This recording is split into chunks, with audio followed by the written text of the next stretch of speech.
السلام علیکم ګرانو ملګرو، لکه څنګه تاسو ته پته دی چې یو میاشت مخکې اویس ډیر په بې دردۍ سره قتل کړی شوی و. د اویس په قتل کې 3 ککړ ملزمان چې په هغې ملزمانو کې نن 2 ملزمانو ته ریښایي میلاو شوی دی. دا څنګه میلاو شوی دی دا ټولې خبرې در سره شیر کول غواړو. که دې نه مخکې تاسو زموږ چینل نه سبسکرایب کړی نو مهرباني وکړئ زموږ چینل سبسکرایب کړئ او خوا کې ورسره د ګنټۍ نشان هم وهي، ولې چې دې چینل نه به تاسو ته دغسې معلوماتي ویډیو ملاویږي. ملګرو دا ویډیو در سره لایک کړئ او تر اخره پورې وګورئ چې ټول معلومات مونږ تاسو ته در ورسوو.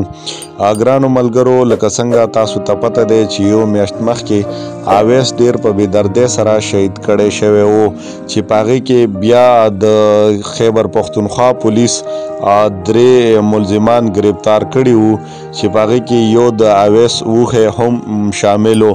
خو نن د عدالت د اړخه 2 واړو ملزمانو ته په ضمانت باندې ریښایي میلاو شوی دی. دا دواړه ملزمان چې کوم دي دې کې ازاد او زین العابدین دي، 2 واړو ته نن عدالت په ضمانت باندې ریښایي ورکړی دی. خو دې کې چې کوم د اویس اوښی دی الیاس، خو د هغه تر اوسه پورې ضمانت منظور نه دی کړی شوی، هغه ته تر اوسه پورې جیل نه ریښایي نه دی میلاو شوی.